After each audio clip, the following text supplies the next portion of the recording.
नमस्कार दोस्तों, एक बार फिर से आप सभी का स्टडी 91 परिवार में बहुत बहुत स्वागत है। और जैसा कि आप सब जानते हैं कि आज की जो हमारी क्लास है, तो आज आज रीजनिंग की जो क्लास हम लोगों की चल रही है उसको जो है हम लोग लेकर आ गए हैं और सभी लोग जल्दी से जुड़ जाइए।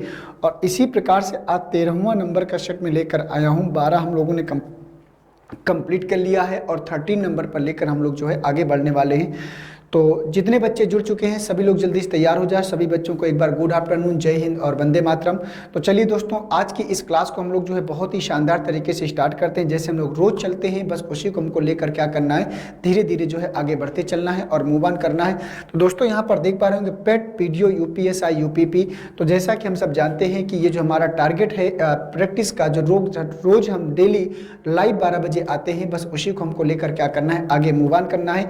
तो चलिए दोस्तों, जल्दी से आप सभी लोग तैयार हो जाओ। आज की इस क्लास को, आज की इस सेशन को हम लोग जो है स्टार्ट करते हैं। और स्टार्ट करने से पहले आप सभी लोग पेन और कॉपी लेकर बैठ जाइए, क्योंकि क्वेश्चनों की श्रृंखला शुरू होने से पहले आपको समय का भी ध्यान देना है, क्योंकि हमको चीज़ों को समय से समाप्त करने का प्रयास करना है। तो चलिए दोस्तों, शुरुआत करते हैं। तो यहाँ से देखें, अगर हमारे पास, तो यहाँ पर पहले देखिए महाबचत ऑफर, मतलब स्टडी 91 के द्वारा इस समय दशहरे के उपलक्ष्य में ये आप लोगों के लिए एक सुनहरा अवसर है सभी बच्चों के लिए।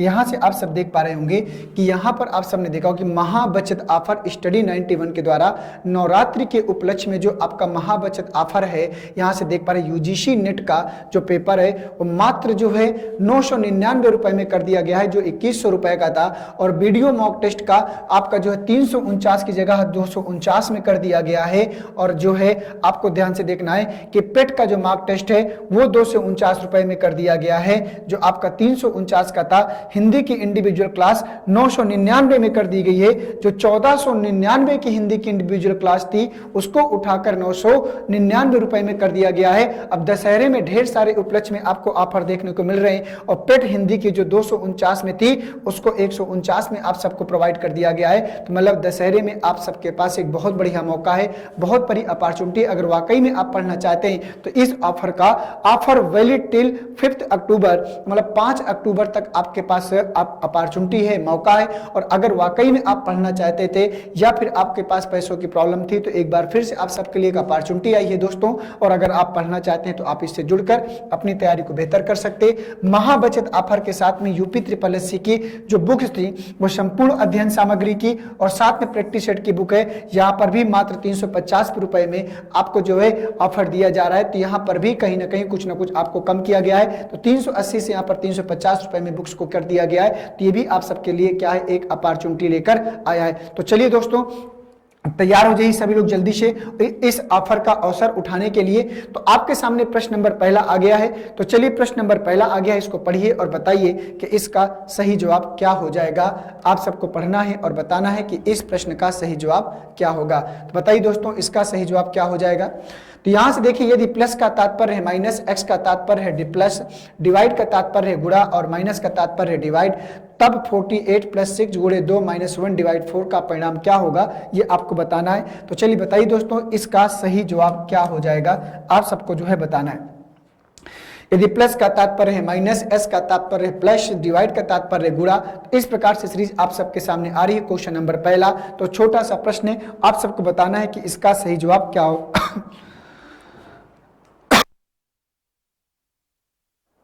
क्या होगा। तो चलिए बता दीजिए सभी लोग इसका आंसर। तो अगर दोस्तों इसको ध्यान से देखें, तो यदि प्लस का तात्पर्य है माइनस, तो यहां से अगर देखा जाए तो यहां 48 है, तो 48 की जगह, प्लस की जगह आपको लिखना होगा।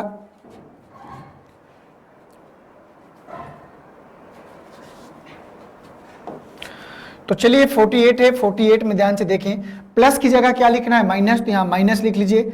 माइनस कितना आएगा, 6 आएगा, -6 लिख लिया। अब इसके बाद यहाँ पर गुणे का तात्पर्य है प्लस, तो यहाँ पर क्या होगा, गुणे, तो +2 हो जाएगा। और यहाँ से ध्यान से देखें तो कह रहा है कि माइनस का तात्पर्य है डिवाइड, तो यहाँ कितना करना है दोस्तों, डिवाइड, और डिवाइड कितना होगा, 1, डिवाइड कितना होगा, 1 हो जाएगा। और इसके बाद फिर यहाँ से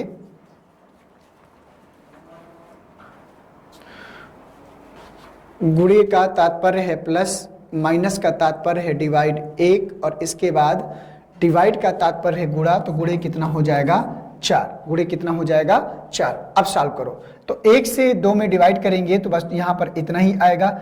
इसके बाद अब ध्यान से देखिए, तो अगर 1 में 2 से डिवाइड करेंगे तो कितना हो जाएगा, तो 48 माइनस 6 प्लस 2, तो डिवाइड करेंगे तो 1 तो 2 ही रहेगा, तो 2 गुणे कितना होगा 4, 4 दुनाई कितना आएगा 8, तो 48 माइनस 6 और प्लस 8, 8 में 6 घटा दो 2, तो कितना बचेगा यहाँ पर 50 बचेगा। कितना बचेगा 50 बचेगा। तो अगर आपने यहाँ पर इसका उत्तर 50 निकाला है तो 50 कहाँ जाएगा, ऑप्शन नंबर सी में। और अगर आपने 50 निकाला है तो आपका आंसर सही होगा। तो दोस्तों पहला क्वेश्चन हमने सॉल्व कर लिया है और पहले क्वेश्चन का जो आंसर आया है 50 और ज़्यादातर बच्चों ने 50 ही दिया है, ये देखकर अच्छा लग रहा है। तो शुरुआत आप लोगों ने बहुत बढ़िया किया है। अब चलते हैं इसके जो है अगले प्रश्न को लेकर, अगला स्टेप आप सबके सामने मैं लेकर आया हूं। तो चलिए दोस्तों इसको देखिए और बताइए कि इसका सही जवाब क्या होगा। प्रश्न कह रहा है कि छात्रों की एक पंक्ति में दीपक पंक्ति के बाएं सिरे से 7वें स्थान पर और मधु दाहिने सिरे से 12वें स्थान पर। यदि दीपक और मधु अपना स्थान आपस में बदल लेते हैं तो दीपक पंक्ति के बाएं सिरे से 22वें स्थान पर हो जाएगा। पंक्ति में कुल छात्रों की संख्या क्या है, ये आपको बताना है। तो बताइए दोस्तों इस प्रश्न का सही जवाब क्या होगा। पंक्ति में आपको बताना है कि कुल छात्रों की संख्या क्या होगी। तो प्रश्न कह रहा है कि छात्रों की एक पंक्ति में दीपक बाएं सिरे से 7वें स्थान पर है। तो चलिए देखते हैं कि दीपक का जो प्लेस है वो बाएं से कितना है 7वां, ये हमने लिख लिया। और मधु दाहिने सिरे से 12वें स्थान पर है। तो मधु का जो प्लेस है वो राइट साइड से कितना है 12 है। तो मधु का जो प्लेस है वो राइट साइड से कितना है 12 है। यदि दीपक और मधु अपना स्थान बदल लें तो दोस्तों अगर दीपक और मधु अपना स्थान बदल लें तो मधु जो है दीपक की जगह पर जाएगी और दीपक कहाँ जाएगा, मधु की जगह। तो अब मधु प्रारंभ से 7वीं हो गई और दीपक अंत से क्या हो गया 12वां हो गया। स्थान बदल लेते हैं तो दीपक पंक्ति के बाईं सिरे से 22वें स्थान पर हो जाता है। तो दीपक पंक्ति में बाईं सिरे से कौन से स्थान पर हो जाता है, 22वें स्थान पर हो जाएगा। पंक्ति में कुल छात्रों की संख्या आपसे पूछा है। तो जब एक ही व्यक्ति का प्रारंभ से और अंत से स्थान देता है तो कुल छात्रों की संख्या निकालने के लिए आप सबको पता है कि क्या करना होता है। प्रारंभ से स्थान जो भी हमारे प्रश्न में प्रारंभ से स्थान कितना है 22 और प्लस अंत से स्थान 12 और -1, तो ये कितना होगा 2 2 4 तो 1 3 34 34 -1 कितना आएगा 33। तो इसमें जो पंक्ति की कुल बच्चों की संख्या होगी कितनी होगी 33। तो चलिए दूसरे का आंसर हमने कर लिया। तो इस प्रश्न का जो सही जवाब आएगा वो क्या आएगा 33 आएगा। उम्मीद करता हूं कि आप सबने इस प्रश्न को बढ़िया से किया होगा। तो इसका जो सही जवाब होगा कितना होगा 33 हो जाएगा। तो इसका 33 आएगा। ओके चलिए बहुत खूब।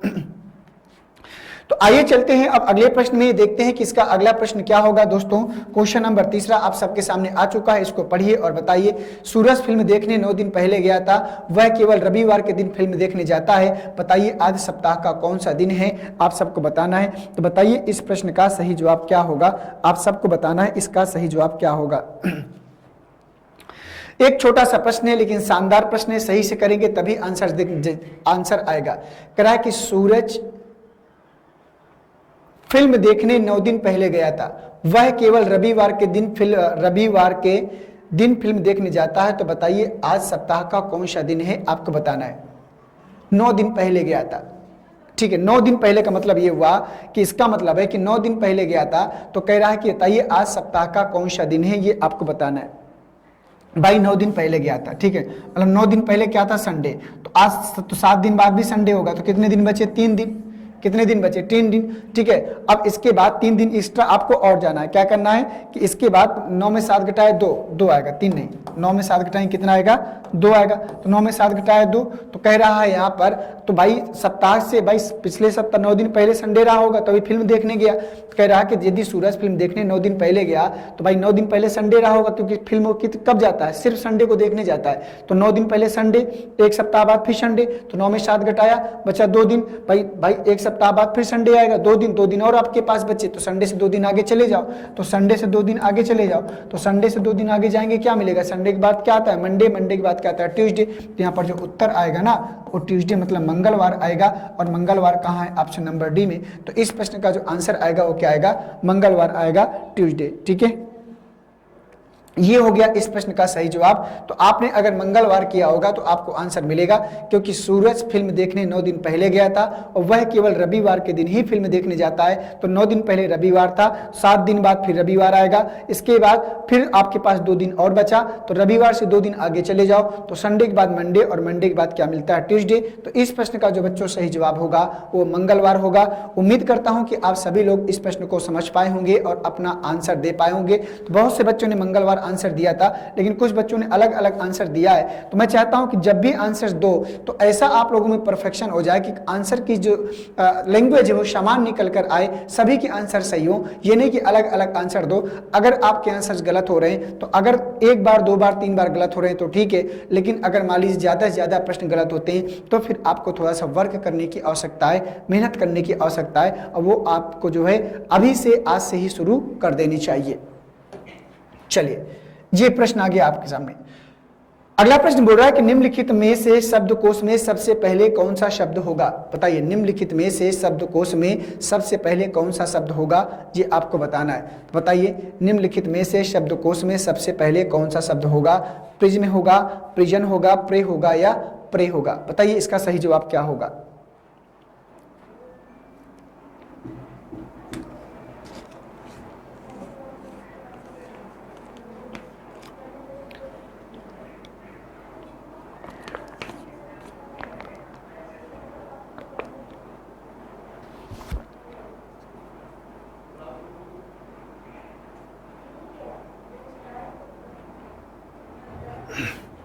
तो चलिए देखते हैं। प्रश्न बोल रहा है कि निम्नलिखित में से शब्दकोश में सबसे पहले कौन सा शब्द होगा। तो शब्दकोश में आपको बताना है कि सबसे पहले कौन सा शब्द होगा। तो PRISM प्रिज्म है, PRISON प्रिजन है, PREY प्रे है और PRAY प्रे है। तो सबसे पहले कौन सा शब्द होगा। देखो दोस्तों, सबसे पहले PRE सबसे पहले क्या होगा, प्रे होगा। सबसे पहले क्या होगा, प्रे होगा। क्यों? क्योंकि PR कॉमन है, यहाँ पर A है, यहाँ पर E है, यहाँ पर I है, यहाँ पर I है। तो AEI में सबसे पहले A आएगा ABCD में, इसलिए सबसे पहले प्रे मिलेगा। उसने कहा शब्दकोश में सबसे पहले कौन सा शब्द होगा, तो सबसे पहले कौन सा होगा, प्रे होगा। तो इस प्रश्न का जो आंसर होगा चौथा, और जिन बच्चों ने चौथा आंसर दिया है उनका आंसर बिल्कुल सही है। ठीक है, चलिए बहुत खूब। आइए चलते हैं अगले प्रश्न में। तो अगले प्रश्न में चलने से पहले दोस्तों, यहाँ पर नेशनल टेस्टिंग एजेंसी के द्वारा आपको पता है कि यूजीसी नेट का जो पेपर फर्स्ट है, यहाँ पर देख पा रहे होंगे, कंप्लीट कोर्स के साथ ओनली 2199 में आपका जो ये कोर्स था ये आपका चल रहा था। और इसमें पता है कि इसमें ऑफर कर दिया गया है, और ऑफर के साथ जो है 2199 का जो कोर्स है ये मात्र आपको जो है 999 में मिल रहा है। कितने मिल रहा है, 999 में इस समय मिल रहा है। और अगर आप इससे जुड़ना चाहते हैं तो आपके लिए बढ़िया मौका होगा। बताइए अगला प्रश्न। अगले प्रश्न को पढ़िए, सॉल्व करिए और बताइए कि इसका सही जवाब क्या होने वाला है। बोलिए जल्दी से, इस प्रश्न का सही जवाब क्या होगा। राधिका का परिचय देते हुए बलराम ने कहा, ऐसा प्रश्न है आप सबके सामने। तो क्वेश्चन को एक बार सही से पढ़ लो, और पढ़ने के बाद ही प्रश्न का जो है आंसर करने का प्रयास करना है। ये नहीं कि आप जबरदस्ती उसका आंसर करने लगे। बताइए जल्दी से इसका आंसर क्या होगा। आप सभी को सॉल्व करना है, और मैं चाहता हूं कि सभी के आंसर्स आएं, और एक साथ आंसर जब आते हैं और सही आंसर देते हो तो देख के अच्छा लगता है कि चलो कम से कम आप लोग सॉल्व कर रहे हो। नहीं तो मुझे संदेह होने लगता है कि कुछ लोग सॉल्व करते हैं और बाकी जो लोग इंतजार करते हैं कि सर कब बता दें, हम आंसर बता दें। तो चलिए, प्रश्न बोल रहा है कि राधिका का परिचय देते हुए बलराम ने कहा कि उसके पिताजी मेरे पिताजी के इकलौते पुत्र हैं। अब देखो, अब बलराम क्या कहता है, राधिका का परिचय बलराम दे रहा है और क्या कहता है कि उसके पिताजी, किसके पिताजी की बात कर रहा है, राधिका के पिताजी की। तो प्रश्न कह रहा है कि राधिका का परिचय देते हुए बलराम ने कहा कि उसके पिताजी, जो राधिका के जो पिताजी हैं, राधिका के जो पिताजी हैं मेरे पिताजी के इकलौते पुत्र हैं। बलराम कहता है कि मेरे पिताजी के क्या हैं, इकलौते पुत्र हैं। तो बलराम के पिताजी के इकलौते पुत्र हैं कौन, राधिका के पिता। अर्थात इनका इकलौता पुत्र जो होगा वो बलराम खुद होगा और बलराम ही राधिका के पिता होंगे, बलराम ही राधिका के पिता होंगे। तो प्रश्न कर रहे हैं बलराम का राधिका के साथ क्या संबंध है, तो बलराम राधिका के क्या है, पिता, और ये पिता कहाँ है, ऑप्शन नंबर बी में, पिता कहाँ है, ऑप्शन नंबर बी में। तो इस प्रश्न का आपका जो आंसर आएगा वो बी आएगा, और जिन बच्चों ने ऑप्शन नंबर बी को चूज किया है उनका नंबर बिल्कुल सही हो जाएगा। ठीक है, तो उम्मीद करता हूं दोस्तों कि ये प्रश्न आप सबने बढ़िया से किया होगा। आइए अब मैं आप सबको लेकर चलता हूं अगले प्रश्न में।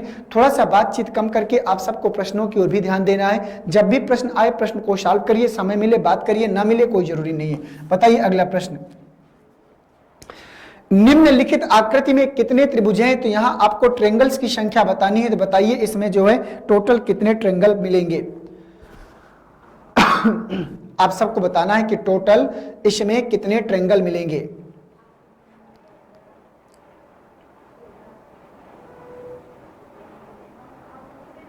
बताओ भाई, टोटल यहां पर ट्रायंगल्स की संख्या क्या हो जाएगी, आप सबको बताना है।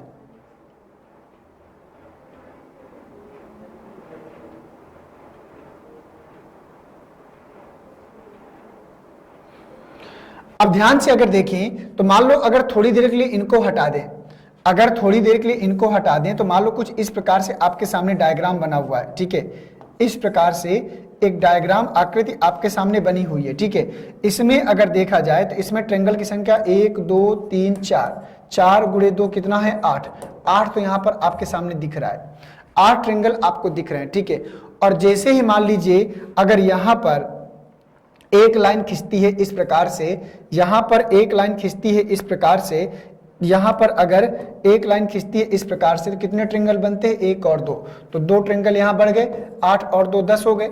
अब इसके बाद यहां पर एक ट्रायंगल बनता है, 2 और बनते हैं, तो 10 और 2 टोटल कितना बनेगा 12।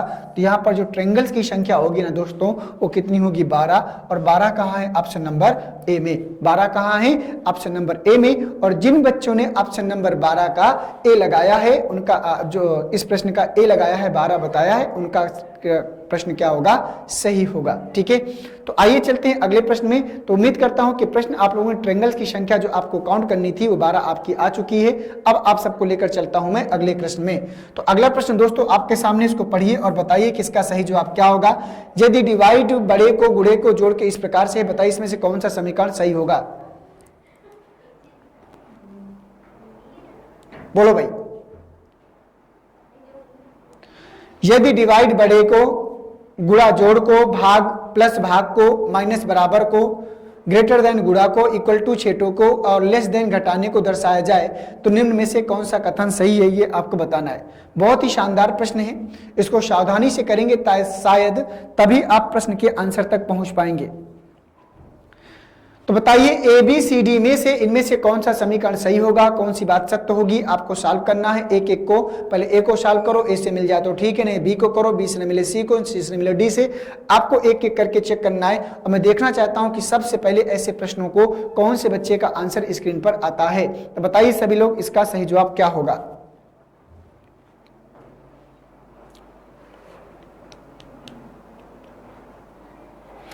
बताइए दोस्तों कि इस प्रश्न का सही जवाब क्या हो जाएगा।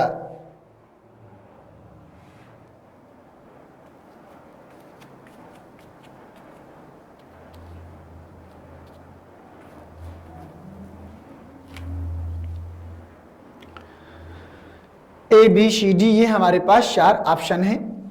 तो इसमें से आप लोगों ने देखा होगा तो बहुत से बच्चों ने ए दिया है, कुछ बी दे रहे हैं। चलिए आइए देख लेते हैं, अलग अलग आंसर्स हैं। तो चलो मैं बी वालों को पहले चेक करता हूं क्योंकि मुझे लग रहा है कि बी सही होगा। आइए देखते हैं। तो 3, अब गुणे का मतलब क्या है, यदि डिवाइड बड़े को गुणा जोड़ को, तो यहां पर प्लस कितना होगा 2 कर लिया, और इसके बाद ग्रेस देन घटाने को दर्शाया जाए तो ये घटाने को कितना होगा 4।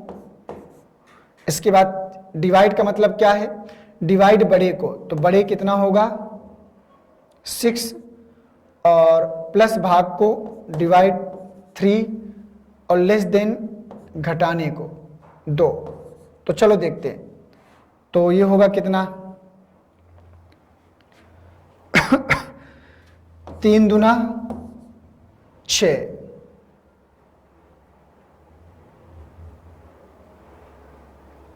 हुआ, 3 2 5, 5 माइनस 4 ग्रेटर देन 2 माइनस 2, 5 में 4 गया 1, 1 बड़ा है 0 से, यही बात तो सही है, 1 बड़ा है 0 से, ये बात क्या है, सही है, तो कुछ करना ही नहीं है, तो ये समीकरण क्या हो गया, सही हो गया, 1 बड़ा है 0 से, ये बात सही है। इसको शार्ट मत समझ लीजिएगा सभी लोग, ये इस प्रकार से। तो ऑप्शन नंबर सेकंड आएगा, इस प्रश्न का जो आंसर आएगा वो क्या आएगा, सेकंड आएगा। ठीक है, आइए चलते हैं अगले प्रश्न में। अगला प्रश्न आपके सामने 9 गुणे 3 प्लस 8 बराबर 24, 10 गुणे 2 प्लस 7 बराबर 35, 80 गुणे 40 प्लस 3 बराबर 6, तो 12 गुणे 4 प्लस 3 इक्वल टू क्या होगा, ये आपको बताना है। तो बताइए इस प्रश्न का सही जवाब क्या हो जाएगा, बोलिए सभी लोग, इस प्रश्न का सही जवाब क्या होगा। एक छोटा सा प्रश्न है कैलकुलेशन का, कैलकुलेशन को करिए और बताइए कि इनमें से इसका सही जवाब क्या होगा, छोटा सा प्रश्न है।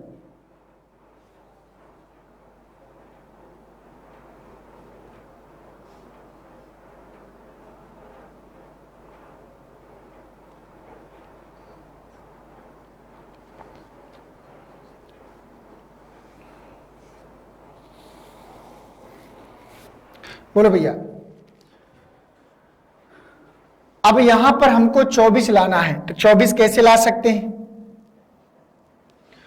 तो देखो जैसे मान लीजिए यहां पर 9 है, 9, अगर गुणा की जगह हम इक्वल टू के साइन को ले लें, गुणा की जगह हम डिवाइड के साइन को ले लें, और प्लस की जगह अगर हम गुणे के साइन को ले लें, इतना चेंज करना है, तो 9 डिवाइड कितना आएगा, 9 डिवाइड कितना आएगा, 3 आएगा, और प्लस गुणे कितना आएगा, 8 आएगा, बराबर किसके होता है, 24 के होता है। तो 3 त्रिका 9, 8 त्रिका 24, तो 24 बराबर 24 आ गया। तो यहां पर देखो, तो यहां पर 24 बराबर कितना हो गया, 24 हो गया। आगे इसमें देख लेते हैं, तो 10 गुणे की जगह डिवाइड है, तो डिवाइड कितना होगा 2, और प्लस की जगह गुणा, गुणा कितना है 7, बराबर 35 मिलना चाहिए। तो 2 पंचे 10 और 7 पना, तो 5 गुणे 7 बराबर किसके आएगा, 35 के आएगा। तो यहां पर जो आंसर आएगा, तो 5 गुणे 7 बराबर किसके आएगा, 35 के आएगा। इसके बाद 80 गुणे 40 प्लस 3, तो 80 गुणे 40 जब दिया हुआ है, तो यहां पर प्लस का मतलब क्या है, प्लस का मतलब क्या है, डिवाइड, तो डिवाइड 40 और गुणे 3, तो 40 दूना 80, 2 गुणे 3, 2 3 6, तो 6 बराबर 6 की आएगा। वही काम दोस्तों आपको यहां अप्लाई करना है, तो 12 डिवाइड 4 गुणे 3, ठीक है, 4 3 12, 3 त्रिका 9, तो 9 आएगा, और 9 कहाँ है, ऑप्शन नंबर सेकंड में, 9 कहाँ है, ऑप्शन नंबर सेकंड में। अगर आपका 9 आया है, तो यहाँ चेंज क्या करने था, जहां गुणा था वहां डिवाइड करना था, और जहां प्लस था वहां गुणा करना था, तो समीकरण अपने आप क्या हो रहा था, सही हो रहा था। बस इतना सा काम करना है। तो बहुत ही शानदार प्रश्न था, उम्मीद करता हूं कि इसका जो ऑप्शन नंबर बी है वो आप सबने कर लिया होगा। आइए चलते हैं अगले प्रश्न में। तो दोस्तों अगले प्रश्न में चलने से पहले यूपी SSC पेट एग्जाम की अगर बात करें, तो इसमें 15 मॉक टेस्ट आपके सामने है, साथ में 25 सेक्शनल टेस्ट भी आप सबके सामने हैं, और इसके बाद सबसे मत देखिए 25 मॉक टेस्ट, 25 सेक्शनल टेस्ट के साथ में 3000 मोस्ट इंपॉर्टेंट क्यूज आप सबको प्रोवाइड किए गए हैं, प्लस आपको वीडियो सॉल्यूशन भी है, और डाउट क्लियरिंग सेशन के साथ में आप सबको क्या किया गया है, प्रोवाइड किया गया है। तो एक्सप्रेशन करता हूं, उम्मीद करता हूं कि आप सबको जो है ये सब चीजों की आवश्यकता पड़ेगी, तभी हम लोगों का प्रयास आप ही सबको लिए बार बार हम लोगों का रहता है। तो एक आदमी का मुंह उत्तर पश्चिम दिशा में है, वह 90 अंश दक्षिणावर्त दिशा में तथा फिर 135 अंश वामावर्त दिशा में घूमता है। अब उसका मुंह किस दिशा की ओर है, तो बताइए इस प्रश्न का सही जवाब क्या होगा। छोटा सा प्रश्न है, और मैं चाहता हूं कि इस प्रश्न का आंसर किसी भी बच्चे का गलत ना हो, और सभी का आंसर बिल्कुल सही का सही आ जाए। पढ़ो जल्दी से और बताओ इसका सही जवाब।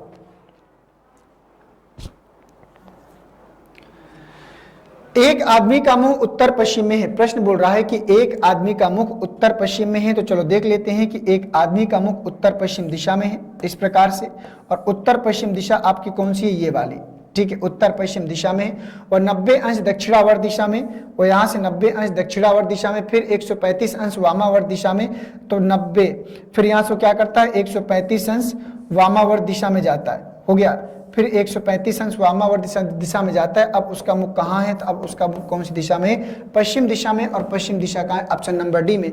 अगर आपने इस प्रश्न का सही जवाब पश्चिम निकाला है तो आपका उत्तर बिल्कुल सही हो जाएगा। पश्चिम आएगा दोस्तों, क्या आएगा, पश्चिम। पहले वो क्या करता है, 90 डिग्री घूमता है, कौन सा भाई, दक्षिणावर्त। और दक्षिणावर्त क्या होता है, क्लॉकवाइज, जिसको हम लोग बोलते हैं राइट हैंड साइड। आपको ये सब बताने की आवश्यकता नहीं होनी चाहिए। और वामावर्त जो हमारा होता है उसको बोलते हैं लेफ्ट हैंड साइड, मतलब घड़ी की विपरीत दिशा वामावर्त, और घड़ी की दिशा क्या होती है, क्लॉकवाइज, मतलब दक्षिणावर्त। ठीक है, तो इस प्रश्न का जो आंसर आएगा वो पश्चिम आएगा। नेक्स्ट क्वेश्चन आप सबके सामने है, तो इस क्वेश्चन को पढ़िए और बताइए कि इसका सही जवाब क्या होगा।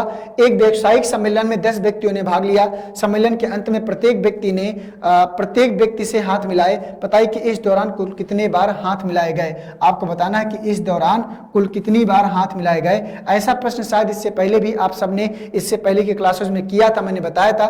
तो 10 व्यक्तियों ने हल लिया, तो फार्मूला होता है कितना, n(-1/2), n(-1/2), क्योंकि खुद अपना व्यक्ति खुद से हाथ नहीं मिलाता, ये बात ध्यान देना है। n की वैल्यू 10, 10 गुणे 9 और बटे कितना होगा 2, 2 पंचे 10 और 9 पना कितना होगा 45। तो टोटल उस पार्टी में 45 बार हाथ मिलाए गए और 45 का है ऑप्शन नंबर बी में। करेक्ट। बताइए कि इस दौरान कुल कितने हाथ मिलाए गए, तो 45 बार हाथ मिलाए गए टोटल वहां पर, ये आपको जो है ध्यान देना है। ठीक है, तो ये हो गया इस प्रश्न का सही जवाब। उम्मीद करता हूं दोस्तों कि प्रश्न आप सब तक पहुंच पाया होगा और आप सभी लोगों ने इस प्रश्न को बिल्कुल सही किया होगा। आइए चलते हैं अगले प्रश्न में। अगला प्रश्न है तना, जड़, फल, फूल, शाखा और पत्ती। बताइए इसका सही जवाब क्या होगा। तना, जड़, फल, फूल, शाखा और पत्ती में इसका सही संबंध क्या बनेगा।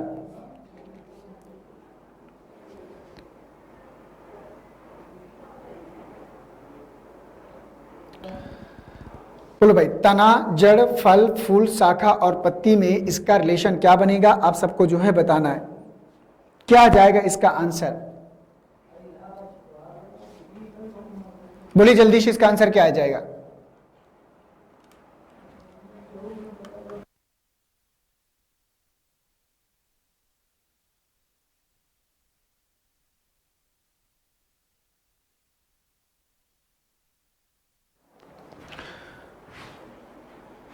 तो चलो देखते हैं भाई, सबसे पहले क्या आएगा, आप सबको बताना है। सबसे पहले क्या होता है भाई, सबसे पहले जड़ होती है। बोलो, सबसे पहले जड़ होती है। जड़ के बाद क्या आता है, जड़ के बाद तना बनता है, तना बनेगा। तना के बाद आपको क्या मिलेगा, बोलो भैया, शाखा मिलेगी। तना के बाद क्या मिलेगी, शाखा मिलेगी। शाखा के बाद क्या मिलता है भैया, शाखा के बाद पत्ती मिलती है। शाखा के बाद क्या मिलता है, पत्ती मिलती है। पत्ती के बाद क्या निकलता है, फूल, और फूल के बाद क्या निकलता है, फल। सबसे लास्ट में फल। तो 2 1 5 6 4 3, 2 1 5 6 4 3, और ये कहाँ हिट करेगा, ऑप्शन नंबर 1 में। और जिन बच्चों ने इस प्रश्न का ऑप्शन नंबर 1 हिट किया है उनका बिल्कुल प्रश्न क्या होगा, सही हो जाएगा, ऑप्शन नंबर ए। ठीक है ना। तो 2 1 5 6 4 3 ये हो गया आपका प्रश्न का सही जवाब। आइए चलते हैं अगले प्रश्न में, देखते हैं कि अगला प्रश्न आपके सामने कह रहा है कि 4 मित्र ए बी सी डी और 4 मित्र ए बी सी डी और पैसा आपस में इस प्रकार बांटते हैं।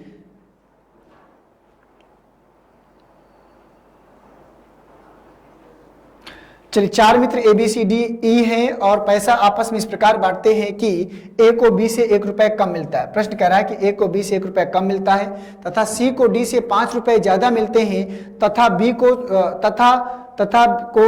बी से 3 रुपए ज्यादा मिलते हैं, तथा सी को डी से 5 रुपए ज्यादा मिलता है। प्रश्न कह रहा है कि सी को डी से 5 रुपए ज्यादा मिलता है, तथा डी को बी से 3 रुपए कम मिलते हैं, तथा डी को बी से, तो यहाँ डी होगा, तथा डी को बी से 3 रुपए ज्यादा मिलते हैं, तो किसको सबसे कम रुपए मिले आपको बताना है। तो किसको सबसे कम रुपए मिले ये आपको बताना है। तो चलो, कह रहा है कि ए को बी से 1 रुपया कम मिलता है, ए को बी से 1 रुपया कम। ठीक है, ऐसा प्रश्न है, एक प्रश्न बोला है कि ए को जो है बी से 1 रुपया क्या करता है, कम मिलता है। तो चलो बना लेते हैं। मान लो अगर बी को x रुपया मिला तो ए को कितना मिलेगा, ए को मिलेगा x-1। उसने कहा है कि ए को बी से 1 रुपया कम मिलता है, सी को डी से 5 रुपया ज्यादा मिलते हैं।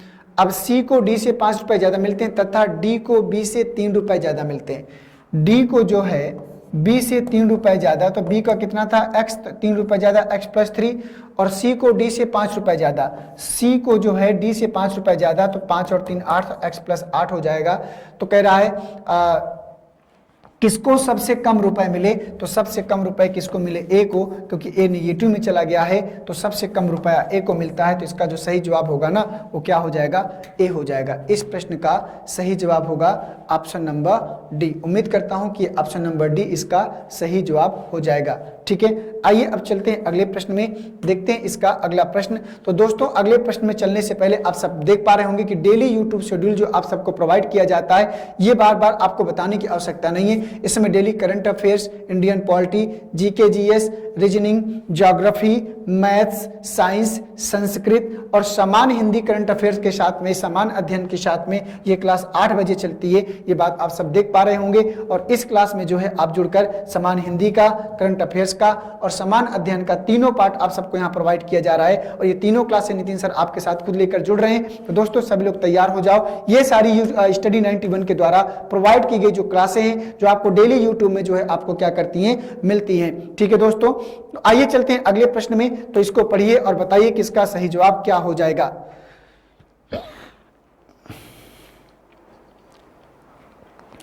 बताओ भाई इस प्रश्न का सही जवाब क्या होगा। प्रश्न को पढ़िए ध्यान से और बताइए कि इसका सही जवाब क्या होगा।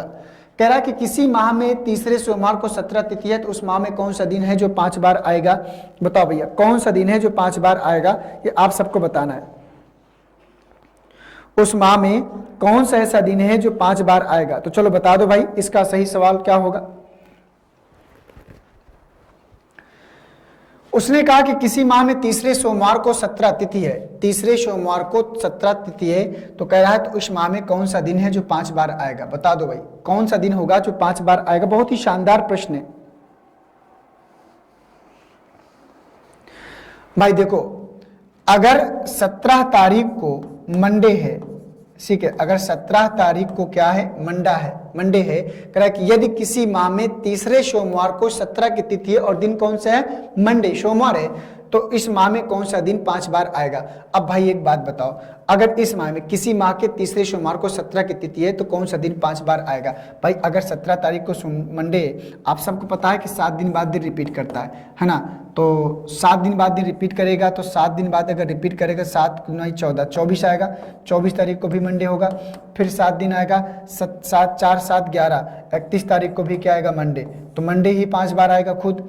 और 29 तारीख को जो दिन होगा, 29 तारीख को कौन सा दिन होगा, मंडे से पहले क्या आता है, संडे, है ना, संडे, और संडे से पहले क्या आता है 30 तारीख को, 30 तारीख को संडे होगा, 31 तारीख की बात है, तो 30 तारीख को क्या होगा, संडे होगा, 30 तारीख को क्या होगा, संडे, क्योंकि 29 तारीख को अगर मंडे है तो 30 को संडे, और 29 तारीख को क्या होगा, सैटरडे, क्या होगा, सैटरडे, तो सैटरडे संडे और मंडे के दिन 5 बार आएंगे, तो सैटरडे संडे और मंडे, तो यहाँ शनिवार है तो शनिवार ऑप्शन इसका सही हो जाएगा, शनिवार का ऑप्शन इसका क्या होगा, सही हो जाएगा।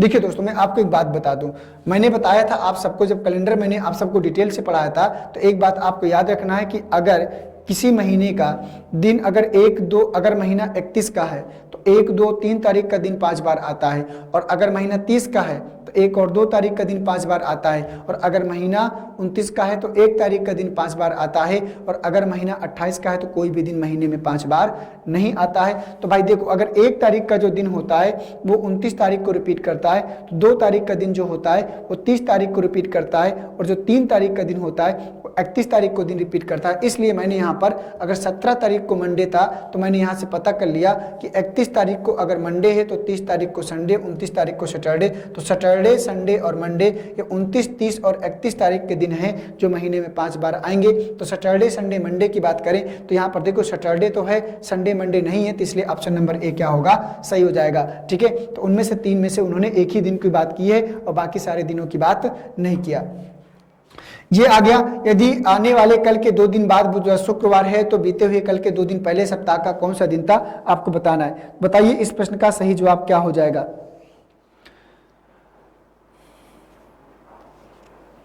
प्रश्न का है कि यदि आने वाले कल के 2 दिन बाद शुक्रवार है, तो चलो देखते हैं। मान लो ये आज है, आने वाले कल, आज और कल ध्यान से समझिएगा। यदि आने वाले कल के 2 दिन बाद, तो 1 और 2, 2 दिन बाद मतलब तीसरा दिन कौन सा दिन था? शुक्रवार था। तो बीते हुए कल के 2 दिन पहले, तो मान लो ये आज है और ये कल है, बीते हुए कल के 2 दिन पहले ये पूछ रहा है। 1 2 3 4 5 6 7, आपको बताना है कि इसका आंसर क्या आएगा। अगर देखो यहाँ पर फ्राइडे है तो यहाँ क्या होगा? फ्राइडे से पहले क्या होता है?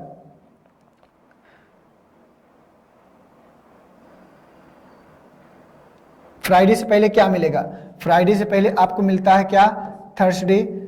थर्सडे से पहले क्या मिलता है? वेडनेसडे। वेडनेसडे से पहले क्या मिलता है? ट्यूसडे। बोलो मिलता है कि नहीं? ट्यूसडे से पहले क्या मिलता है? मंडे। और मंडे से पहले क्या मिलता है? संडे।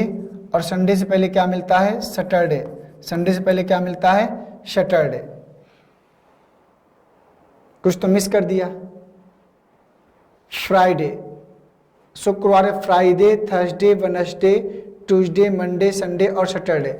यदि आने वाले कल के 2 दिन बाद शुक्रवार है, आने वाले कल के 2 दिन बाद, 1 और 2, 2 दिन बाद शुक्रवार, तो बीते हुए कल के 2 दिन पहले, तो बीते हुए कल के, आज और कल, तो बीते हुए कल के 2 दिन पहले उसने पूछा है, तो आपको बताना है। तो आज कौन सा दिन होगा? तो आज की अगर बात करें तो आने वाले कल के 2 दिन बाद शुक्रवार था, तो आज कौन सा दिन होगा? तो आज यहां पर ध्यान से देखें,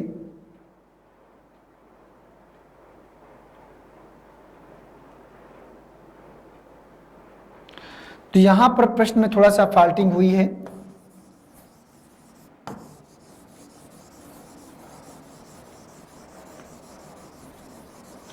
आइए दोस्तों एक बार फिर से देख लेते हैं। प्रश्न कहा कि यदि आने वाले कल के 2 दिन बाद शुक्रवार है, तो ध्यान से समझिएगा, अगर आने वाले कल के 2 दिन बाद शुक्रवार है तो आज कौन सा दिन होगा? आने वाले कल के 2 दिन बाद, 1 और 2 और 3, तो यहाँ पर कौन सा दिन था? फ्राइडे। तो यहाँ क्या आएगा? थर्सडे, वेडनेसडे, ट्यूसडे, तो यहाँ पर ट्यूसडे आएगा, है ना, कल के। तो कल को ही यहाँ पर आज शायद मानना पड़ेगा, आज मान लीजिए, है ना, कल को ही आज मान ली। तो उसने क्या कहा? तो बीते हुए कल के 2 दिन पहले, तो बीते हुए कल के 1 और 2, 2 दिन पहले, तो यहाँ पर मंगलवार है, यहाँ पर क्या होगा? तो बीते हुए कल के, उसने कहा तो बीते हुए कल के 2 दिन पहले, तो यहाँ क्या है? यहाँ मंगल है, तो यहाँ क्या होगा? मंडे। और यहाँ क्या होगा? संडे। और यहाँ पर क्या होगा? सैटरडे। तो उत्तर में जो आएगा ना, सैटरडे आएगा, शनिवार आएगा। ठीक है। उसने कहा कि यदि आने वाले कल के 2 दिन बाद शुक्रवार है, तो बीते हुए कल के 2 दिन पहले सप्ताह का कौन सा दिन था? तो इसका जो आंसर आएगा वो क्या आएगा? शुक्रवार, मतलब शनिवार आएगा। ठीक है। आइए चलते हैं, छोटा सा प्रश्न था लेकिन कंफ्यूजन। चलिए अगले प्रश्न में चलते हैं। अगला प्रश्न बताइए इसका सही जवाब क्या होगा? इस प्रश्न को देखिए और बताइए सभी लोग कि इस प्रश्न का सही आंसर या सही जवाब हम लोग क्या दे सकते हैं, क्या कर सकते हैं। करा कि एक भाषा में कबूतर पक्षी है को ISMBLUFTH लिखा जाता है, तो आपको बताना है कबूतर भाग नहीं को किसे लिखा जाएगा, ये आपको बताना है। बताओ भाई इस प्रश्न का सही जवाब क्या हो जाएगा? कबूतर पक्षी है, प्रश्न बोल रहा है कि कबूतर पक्षी है को लिखा जाता है, इतना लिखा जाता है। और बिल्ली भाग गई, ठीक है, बिल्ली भाग गई को इतना लिखा जाता है। और बिल्ली पक्षी नहीं है, बिल्ली पक्षी नहीं है। तो इसमें देखो भाई, इसमें पक्षी और पक्षी क्या है? कॉमन है। पक्षी और पक्षी क्या है? कॉमन है। ठीक है। तो पहले में, तीसरे में पक्षी और पक्षी कॉमन है, तो FTH JK at ICM, है ना। तो यहाँ पर क्या कॉमन है? ISMBLUFTH, तो FTH और FTH इन दोनों में कॉमन है, तो पक्षी का जो कोड होगा वो FTH होगा। ठीक है, इतना हमने कर लिया। इसके बाद यहाँ पर इसने कहा है कि बिल्ली भाग गई, तो इसमें बिल्ली और बिल्ली कॉमन है। जब इसमें बिल्ली और बिल्ली कॉमन है तो इसमें CLUDUBLUM लिखा हुआ है ना, तो यहाँ पर क्या लिखा, क्या काम है, क्या कॉमन है?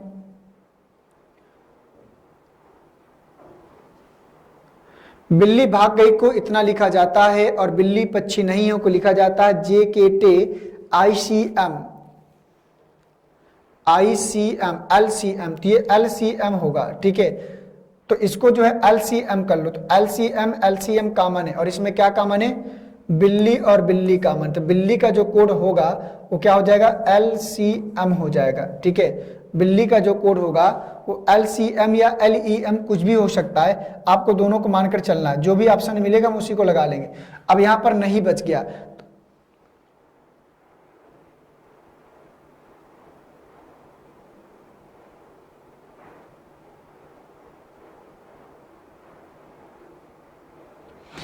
अब चलिए यहाँ पर आपके पास क्या बच गया, नहीं बच गया। तो यहाँ पर जब नहीं बच गया, बिल्ली पक्षी नहीं है, तो यहाँ पर जे के ए बच गया। तो यहाँ पर नहीं का जो कोड होगा वो जे के क्या होगा, तो नहीं का जो कोड होगा वो क्या होगा, यहाँ से देखें तो जे के टी होगा। तो नहीं का जो कोड होगा वो जे के टी होगा। तो यहाँ नहीं आया है तो नहीं का कोड जे के टी हो गया। यहाँ पर कबूतर और भाग आया है, ठीक है। अब दोस्तों यहाँ ध्यान से देखिए, बिल्ली पक्षी नहीं है, कबूतर है, यहाँ पर है और है आया हुआ है तो लिखा जाता है, ठीक है। बिल्ली भाग गई, कबूतर पक्षी है, को इतना लिखा जाता है। बिल्ली भाग गई, तो यहाँ पर भाग और गई इसका पता ही नहीं चल रहा, बिल्ली पक्षी नहीं है, ये भी हो गया। तो यहाँ पर देखो जे के टी तो आएगा, ये तो बात खत्म है, ठीक है। अब इसमें कबूतर का जो कोड है वो ISM और BLU में से कोई एक आएगा, है ना, ISM और BLU में से कोई एक आएगा, ठीक है। अब यहाँ पर BLU आया हुआ है। अब इसके बाद क्या बोला है, नहीं, नहीं का कोड क्या है, JKT। तो इसमें से जो आपका आंसर आएगा वो ऑप्शन नंबर ए आएगा। क्या आएगा, ऑप्शन नंबर ए आएगा। अगर आपने ऑप्शन नंबर ए को हिट कराया है तो आपका आंसर क्या होगा, सही हो जाएगा।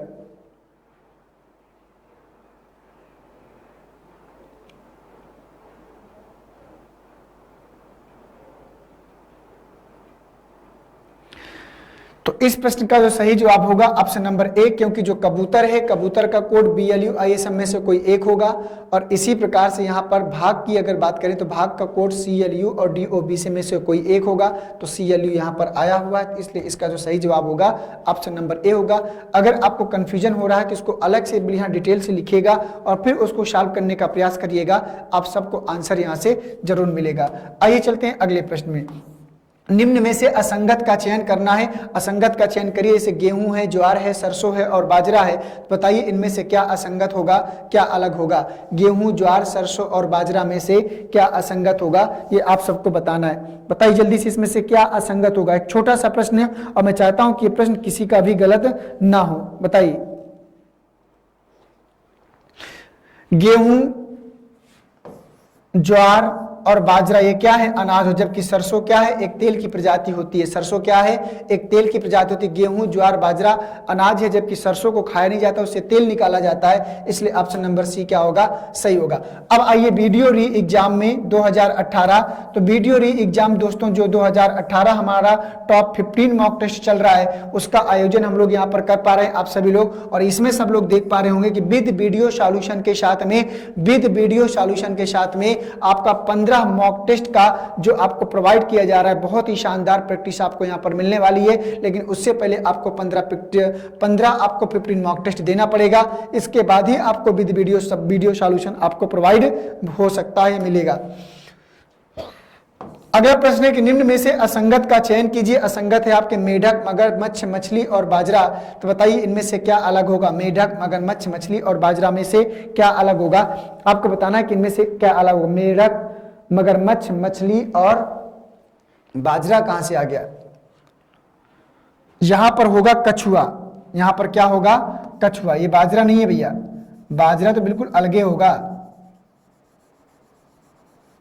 यहां कछुआ लिख लो। क्या लिख लो, कछुआ, ठीक है, कछुआ लिख लो, यहां पर कछुआ आएगा। अब बताओ मेढक, मगरमच्छ, मछली और कछुआ में क्या डिफरेंट होगा। अब तो दिमाग लगाना पड़ेगा, नहीं तो वैसे तुरंत कछुआ बता देते आप सभी लोग। बताइए इसका आंसर क्या होगा। ठीक है, बोलो। तो देखो यहां पर अगर देखा जाए तो मेढक एक उभयचर प्राणी है, मगरमच्छ भी एक उभयचर प्राणी है, कछुआ भी एक उभयचर प्राणी है, लेकिन मछली उभयचर प्राणी नहीं है। मछली जल के बाहर नहीं रह सकती, मेढक जल के बाहर रह सकता है, मगरमच्छ भी जल के बाहर रह सकता है, कछुआ भी जल के बाहर रह सकता है, लेकिन मछली के साथ ऐसा नहीं, वो जलचर प्राणी है, वो उभयचर प्राणी नहीं है। इसलिए इसका जो आंसर आएगा क्या आएगा, मछली आएगा। क्या आएगा, मछली। नेक्स्ट क्वेश्चन, एक विद्युत रेलगाड़ी पूर्व दिशा में जा रही है तो उसका धुआं किस दिशा में जाएगा, आप सबको बताना है। ये प्रश्न बहुत ही इंटरेस्टिंग है, तो बताइए इस प्रश्न का सही जवाब क्या होगा। प्रश्न कह रहा है कि एक विद्युत रेलगाड़ी पूर्व दिशा में जा रही है तो उसका धुआं किस दिशा में जाएगा। तो चलो बताओ दोस्तों इस प्रश्न का सही जवाब क्या होगा। आप सभी को बताना है इस प्रश्न का आंसर, जल्दी जल्दी आंसर करिए। मैं देखना चाहता हूं कि कितने बच्चों का इस प्रश्न का सही जवाब आता है। पूर्व आता है कि पश्चिम आता है कि दक्षिण आता है कि कोई भी नहीं आता। इनमें से आपको बताना है कि क्या सही हो जाएगा आप सबका प्रश्न। तो चलिए बताइए जल्दी से इसका सही जवाब क्या होगा। प्रश्न कह रहा है कि एक विद्युत रेलगाड़ी, देखो आप सबके आंसर्स आना शुरू हो गए हैं दोस्तों। जो बच्चे इधर उधर का जवाब दे रहे हैं, एक बात बताओ, आप सभी लोग एक विद्युत रेलगाड़ी की बात कर रही है, तो यहां पर विद्युत रेलगाड़ी में धुआं होता ही नहीं है। जब होता ही नहीं है तो जाएगा कहां? आपके दिमाग में आ रहा होगा कि एक विद्युत रेलगाड़ी पूर्व दिशा में जा रही है, स्पीड से पूर्व दिशा में जा रही है, तो आंसर कहां जाएगा? पश्चिम में जाएगा। क्यों? क्योंकि धुआं जो है ट्रेन के पीछे जाता है। तो आपके दिमाग में यही आया होगा कि सर पश्चिम सही होगा, और कई बच्चों ने पश्चिम का आंसर दिया है। लेकिन ये सोचो कि विद्युत रेलगाड़ी की बात कर रहा है और विद्युत रेलगाड़ी धुआं नहीं देती है, तो इसका जो सही जवाब होगा इनमें से कोई नहीं। ठीक है, इनमें से कोई नहीं, कोई भी नहीं, तो देर तो उसका धुआं कहां जाएगा भाई? जब होगा तब जाएगा ना। चलिए अगला प्रश्न, राकेश अपने घर से 50 मीटर दक्षिण की ओर गया, फिर बाईं तरफ मुड़ा और 20 मीटर, फिर कह रहा है गया, और तत्पश्चात उत्तर की तरफ मुड़ते हुए 30 मीटर गया और अपने घर की तरफ लौटा। राकेश अब किस दिशा में घूम रहा है? आपको बताना है। बहुत ही छोटा सा शानदार प्रश्न है, तो बताइए इस प्रश्न का सही जवाब क्या हो जाएगा? आप सभी को बताना है कि इस प्रश्न का सही जवाब क्या होगा।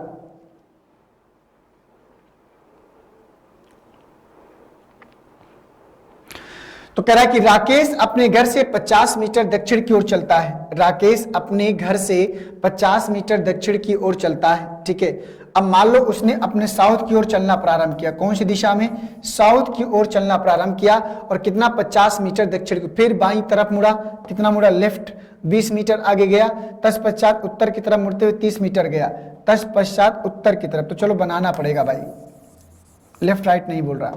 चलो करते हैं। राकेश अपने घर से 50 मीटर दक्षिण की ओर, राकेश अपने घर से 50 मीटर दक्षिण की ओर, ये उसका होम है। फिर यहां से क्या बोल रहा है कि फिर यहां से 50 मीटर दक्षिण को गया, फिर बाईं तरफ मुड़ा और 20 मीटर, तो यहां से बाएं मुड़ेगा और कितना चलता है? 20 मीटर चलता है। तत्पश्चात उत्तर की तरफ मुड़ते हुए 30 मीटर, तो उत्तर की तरफ मुड़ते हुए कितना चलता है? 30 मीटर, तो ये हो गया 30 मीटर, ये हमने बना लिया। 30 मीटर गया और अपने घर की तरफ लौटा। राकेश अब किस दिशा में घूम रहा है? अब उसको अपने घर की तरफ जाना है, तो यहाँ से उसको इस दिशा में जाना पड़ेगा, और ये उत्तर है, पश्चिम है, तो उत्तर पश्चिम दिशा की ओर उसको घूमना पड़ेगा। और उत्तर पश्चिम कहाँ है? उत्तर पश्चिम कहाँ है? ऑप्शन नंबर फर्स्ट में। और जिन बच्चों ने उत्तर पश्चिम बताया होगा उनका आंसर बिल्कुल सही हो जाएगा। ठीक है ना। चलिए उत्तर पश्चिम आएगा दोस्तों, और जिन बच्चों का आंसर उत्तर पश्चिम नॉर्थ वेस्ट रहा होगा उनका जवाब भी बिल्कुल सही होगा। नेक्स्ट क्वेश्चन में चलते हैं।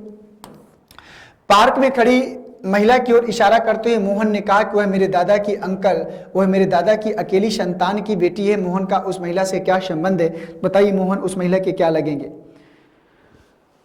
बोलो भैया। पार्क में खड़ी महिला की ओर इशारा करते मोहन ने कहा कि वह मेरे दादा की, मोहन क्या कहता है कि मेरे दादा की। दादा कौन होते हैं? मोहन के दादा कौन होंगे? मोहन के पिता के पिता जो होंगे मोहन के क्या होंगे? दादा होंगे। ठीक है। पार्क में खड़ी एक महिला की ओर इशारा करते मोहन ने कहा कि वह मेरे दादा की अकेली संतान या अकेले पुत्र की बेटी है। वह मेरे दादा की अकेले पुत्र की क्या है? बेटी है। वह मेरे दादा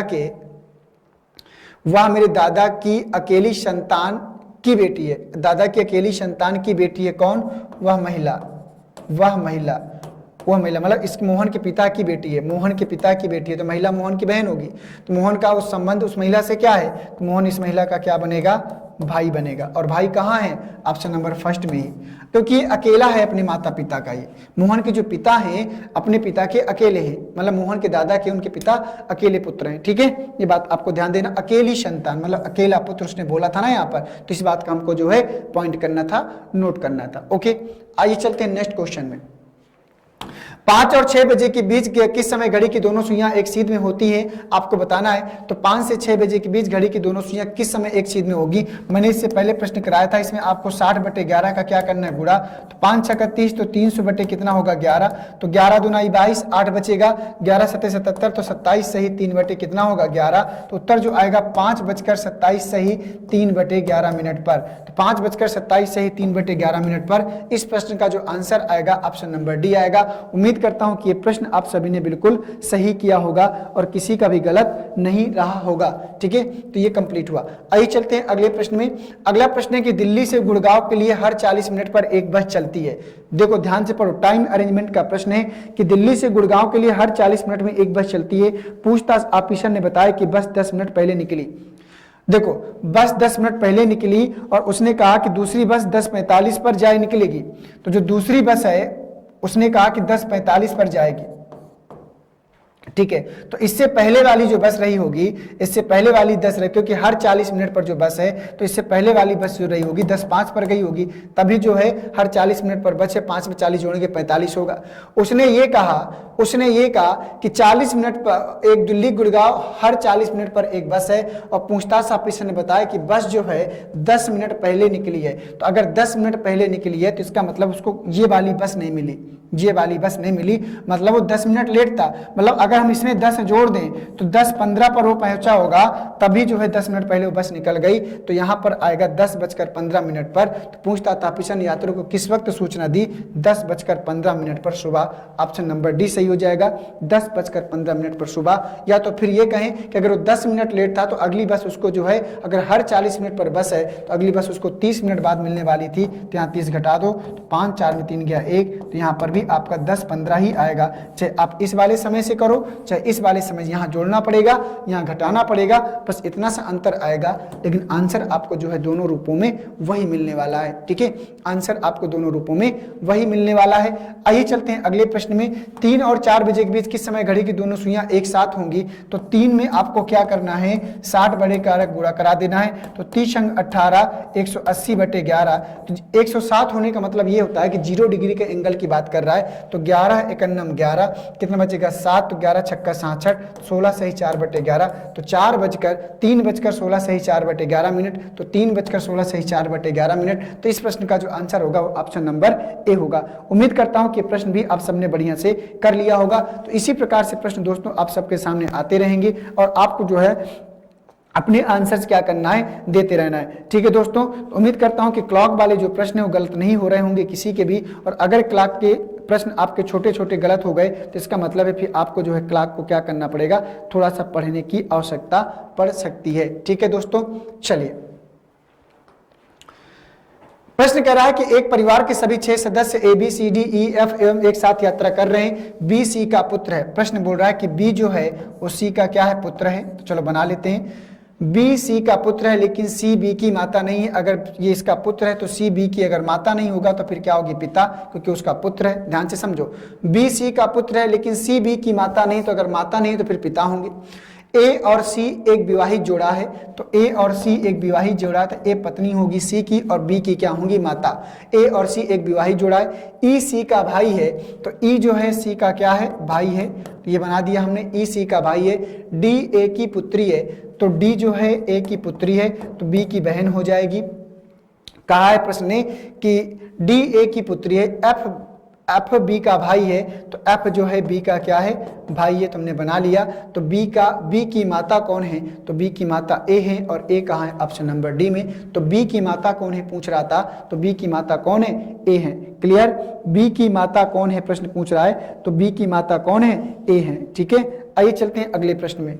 अगला प्रश्न, तो यहां से पहले देखिए कि अब हिंदी नितिन सर के साथ फॉर ऑल कॉम्पिटिटिव एग्जाम्स के लिए, हिंदी नितिन सर के साथ फॉर ऑल कॉम्पिटिटिव एग्जाम्स के लिए हिंदी व्याकरण की क्लास आप सबको प्रोवाइड कराई गई है। इसमें नया बैच प्रारंभ हो चुका है और इसमें डिस्काउंट भी दिया गया है। 1499 में आप जो बैच था उसको डिस्काउंट कर दिया गया है। अगर आप इस बैच में जुड़ना चाहते हैं तो दशहरे के उपलक्ष्य में जो डिस्काउंट मिल रहा है आपको स्टडी 91 की तरफ से, इस दशहरे के उपलक्ष्य में अपना एक लाभ उठा सकते हैं और अपनी तैयारी को और भी बेहतर कर सकते हैं। क्योंकि हम दशहरा के उपलक्ष्य में अगर आप लोगों को कुछ प्रोवाइड किया जा रहा है, कुछ डिस्काउंट दिया जा रहा है, अगर वाकई में आपको पढ़ना चाहते हैं या कहीं ना कहीं प्रॉब्लम थी, एक आपके लिए सुनहरा अवसर होगा। आप यहां से जो चीजों को लेकर बढ़िया से पढ़ाई कर सकते हैं। तो ये आ गया प्रश्न करा कि एक परिवार के सभी 6 सदस्य ए के कितने बच्चे हैं, तो पीछे चलकर देखना पड़ेगा कि ए के कितने बच्चे हैं। तो ए के बच्चों की संख्या, तो सी और ए के बच्चों की संख्या 1 2 3 है। दो पुत्र और एक पुत्री। तो बच्चों में पुत्र और पुत्री दोनों आता है। तो ए के कितने बच्चे हैं पूछ रहा था, तो ए के जो बच्चों की संख्या है 3 है। ए के कितने बच्चे हैं, तुम्हारा जवाब होगा 3। ए के कितने बच्चे हैं, तुम्हारा जवाब होगा 3। क्लियर? अगला प्रश्न यहाँ से, तो चलिए दोस्तों यहाँ पर जो प्रश्नों की श्रृंखला थी, जो सीरीज थी, वह जो है यहाँ से समाप्त हो चुकी है। तो आशा करता हूँ कि आज हमने बहुत ही शानदार तरीके से स्पीड के साथ में काम करने का प्रयास किया है और आप सभी लोगों ने भरपूर सहयोग किया है। तो जितने बच्चे अभी जुड़े हुए हैं, अगर आपको सेशन में मजा आया हो बेटा, तो सभी लोग एक बार ईमानदारी से वीडियो को लाइक कर दीजिए। लाइक करने के बाद ही क्लास से मूव ऑन करिएगा। ये आपको जो है मेरे से आप सबसे मेरा अनुरोध है। और नवरात्रि चल रही है, तो नवरात्रि में आप सभी को, दशहरा का समय है, तो सभी को बहुत बहुत शुभकामनाएं। मिलते हैं आप सभी से। जय हिंद, वंदे मातरम।